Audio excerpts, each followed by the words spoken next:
I froze mid-step in the doorway, holding Mom's birthday cake with both hands.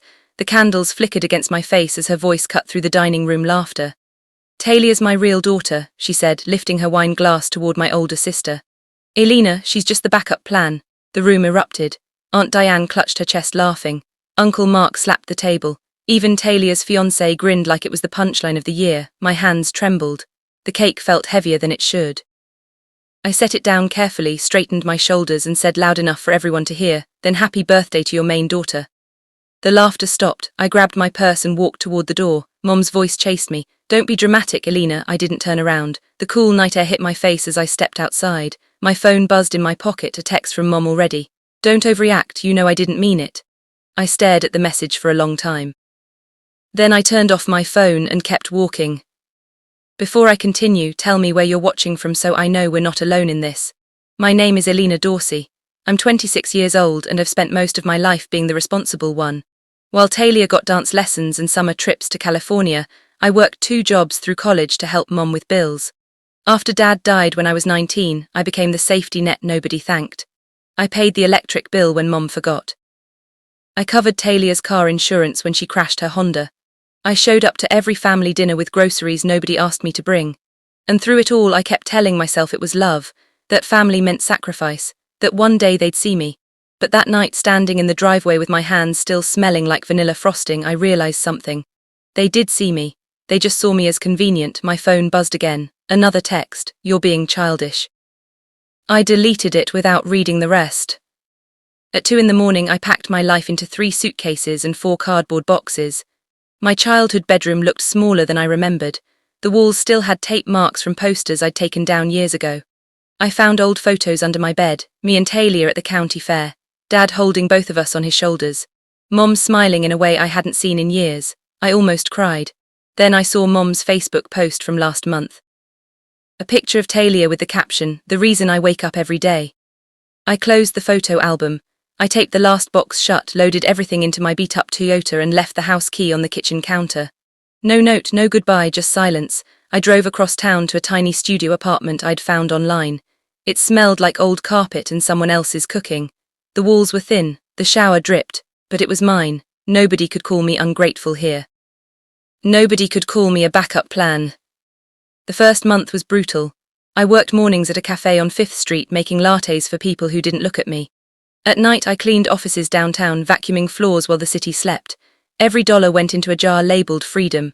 I was exhausted, my back ached. My hands smelled like bleach and espresso, but I was free. On weekends I sat at my scratched kitchen table with my old laptop designing logos and event layouts. I posted them online under a username nobody knew. One night a message popped up. "Are you available for freelance work?" It was from an event planner in the city. My heart pounded. I typed back, "Yes, what do you need?" She replied, "I saw your work, I love your style. Can you design invitations for an engagement party?" I stared at the screen. This was it, my first real client. I typed, "Absolutely," and hit send before I could second guess myself. The engagement party was small, just 40 people in a backyard in the suburbs, but I treated it like the Met Gala.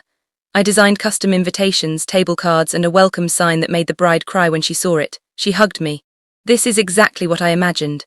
When she handed me $300 in cash, I almost cried too. It wasn't much, but it was mine. I didn't have to split it, didn't have to explain it, didn't owe anyone. That night I bought groceries without checking my bank account first. I sat on my apartment floor eating spaghetti and staring at the bills in my hand. For the first time in years I felt proud. A week later the planner called again. "I have another client, big wedding, she's picky but the budget's good." I said yes immediately. Then she added almost casually, "Her name's Talia." My stomach dropped. "Talia Dorsey," she laughed. "Yeah, you know her." I swallowed hard. "She's my sister." Mom called 3 days later. I almost didn't answer, but I did. Her voice was bright, fake. "Alina, sweetheart, how are you?" I didn't respond. She kept going. "Talia's wedding is coming up. She needs help with design work. You're good at that stuff, right?" No apology, no acknowledgement, just entitlement. I thought about hanging up. But then I thought about the money, about proving something, I don't even know what. "I can do it," I said quietly. Mom's relief was instant. "Oh, wonderful, she'll be so happy." Then she added like a warning, "Don't make it too fancy. This is your sister's big day." I clenched my jaw. Got it. After we hung up, I sat in silence. Then I opened my laptop and created a new business account. The name came to me instantly. Backup Designs LLC. If I was going to be the backup plan, I'd make sure everyone knew it, and I'd make it unforgettable. I worked on Talia's wedding designs for 3 weeks. Every invitation, every program, every sign, I poured everything I had into them, not out of love, out of pride. Talia's fiancé, Jordan, saw the drafts first. He called me directly. "Alina, these are incredible, you're seriously talented." I heard Talia in the background. "Let me see." Her voice changed when she looked. "It's fine, just don't put your name on anything." Jordan laughed awkwardly. "Babe, she designed it." "Of course her name goes on it." Talia's silence said everything. I added my logo anyway, small in the corner, backup designs, subtle but there. When the invitations went out, people started asking questions.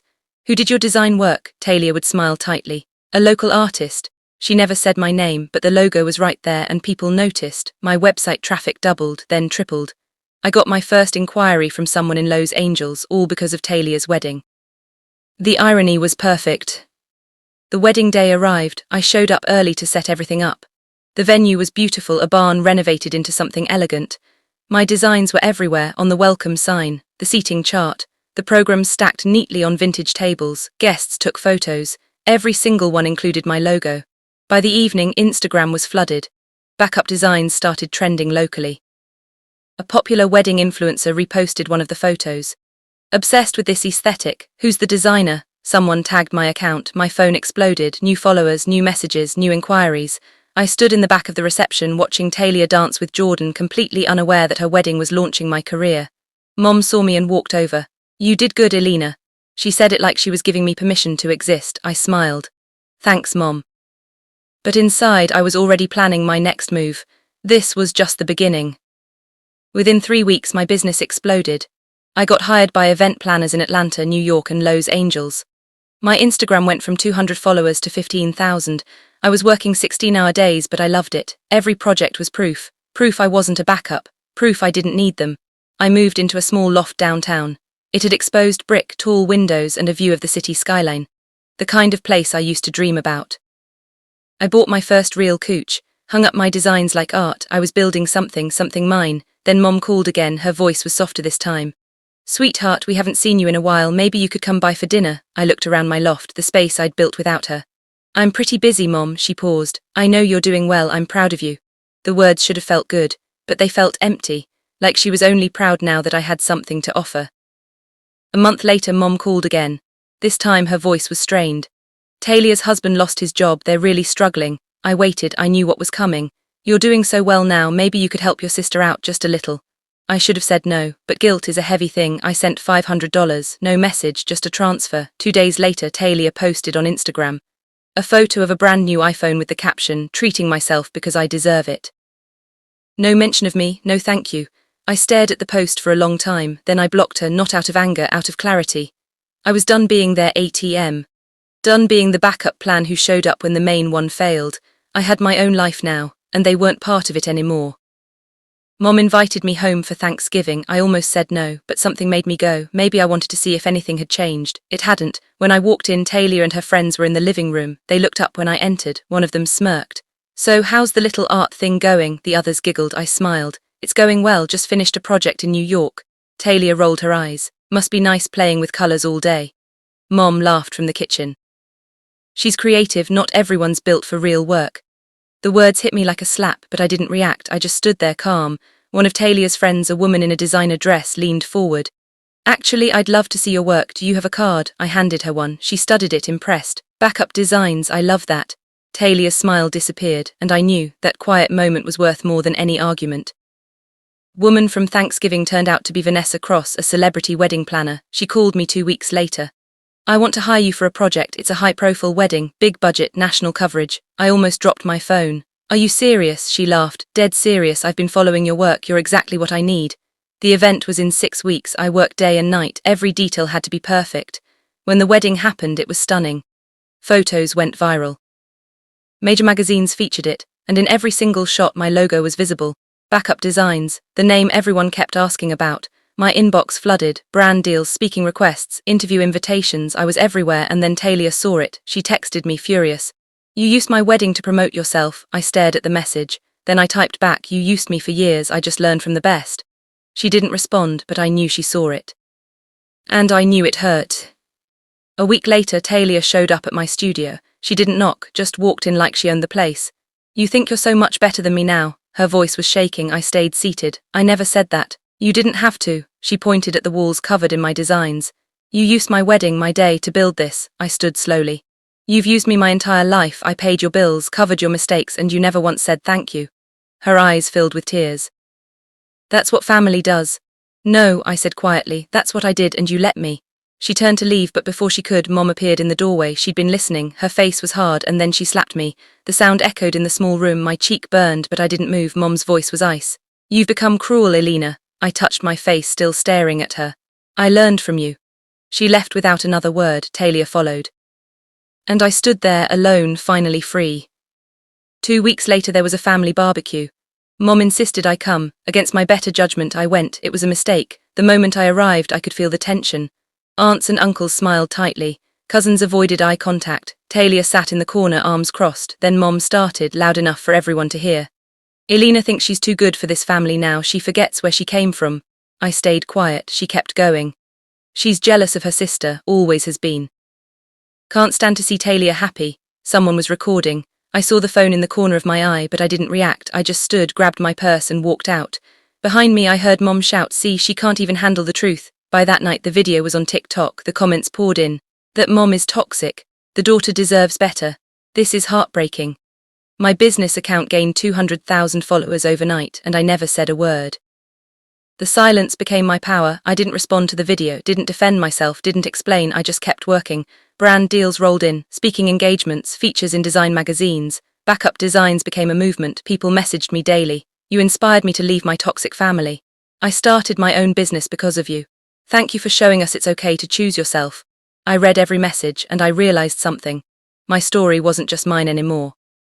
It belonged to everyone who'd ever been called a backup plan, everyone who'd been overlooked, everyone who'd been told they weren't enough. Then Mom texted, "You embarrassed me, fix it." I stared at the message, then I blocked her number. I didn't need to fix anything. I was already whole. A month later my aunt reached out, not Mom's sister, Dad's. We hadn't spoken in years. Alina, I need to tell you something.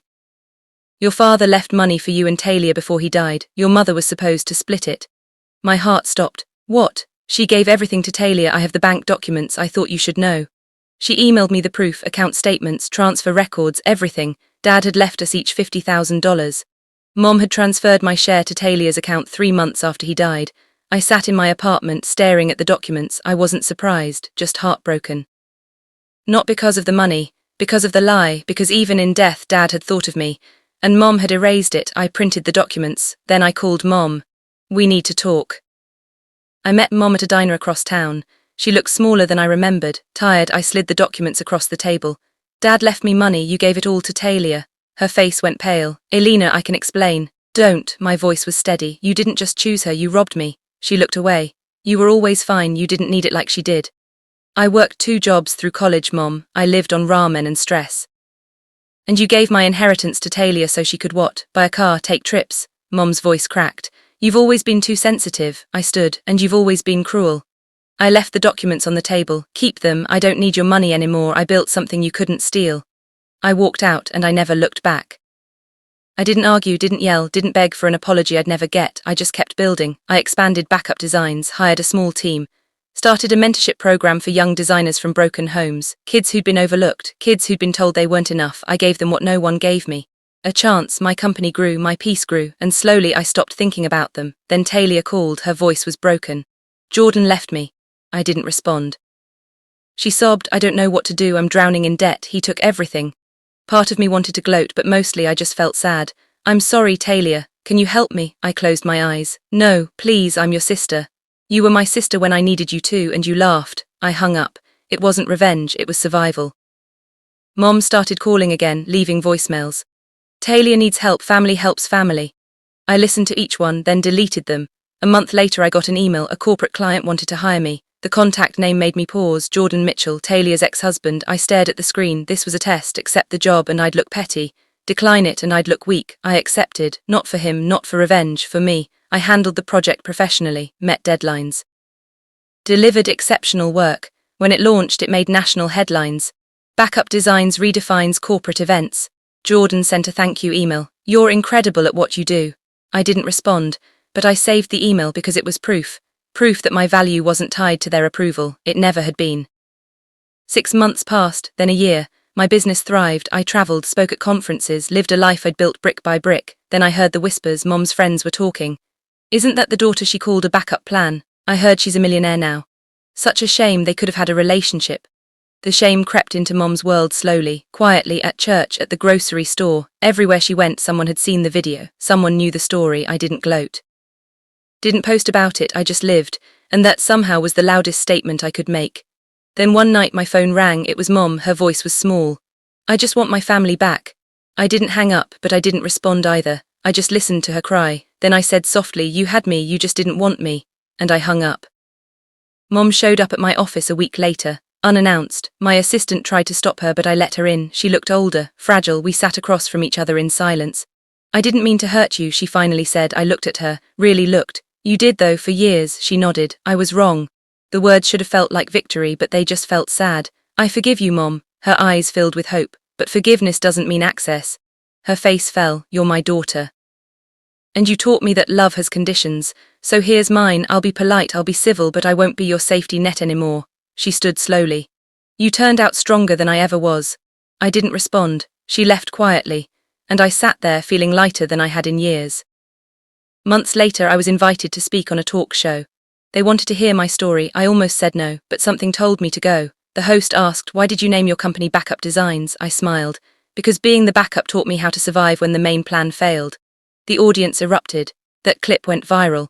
Millions of views, thousands of messages. I became the face of resilience, of quiet revenge, of choosing yourself, and through it all I stayed grounded. I remembered where I came from. I remembered the girl holding a birthday cake, hearing the worst words of her life. And I remembered that she didn't break. She rebuilt. I visited Dad's grave on a cold afternoon in November. The leaves crunched under my feet. I set down a bouquet of sunflowers, his favorite. You'd be proud, Dad, your backup plan worked. The wind picked up, and for a moment I swear I felt him there. I didn't cry, I just smiled. Then I walked back to my car. The Chicago skyline glowed in the distance, and I realized something. Revenge didn't look like their downfall, it looked like my peace. At home that night I opened my laptop. My inbox was full, new clients, new opportunities, new stories from people who'd walked away from toxicity and found themselves. I read one message that stood out. You saved my life, I finally left, thank you. I typed back, you saved yourself, I just reminded you that you could. I hit send. Then I closed my laptop, I poured myself tea, sat by the window, watched the city lights flicker like stars, and I felt it, peace. The kind that doesn't need applause. The kind that doesn't need witnesses, just you, just quiet, just free. People ask me now if I regret cutting them off, if I miss my family. The truth is I miss the version of them I kept hoping existed. The version that saw me, loved me, chose me, but that version never lived outside my imagination. Now when I think of family, I think of my team, my clients. The people who show up because they want to, not because they need something. I built a life, not perfect, but mine. And every morning, I wake up knowing I didn't need their approval to become who I was meant to be. I just needed to stop waiting for it. So if you've ever been called a backup plan, remember this. Sometimes the best revenge is becoming the main character in your own story. Tell me in the comments, what would you have done? And subscribe, because the next story might be the one that reminds you walking away isn't weakness. It's the strongest thing you'll ever do.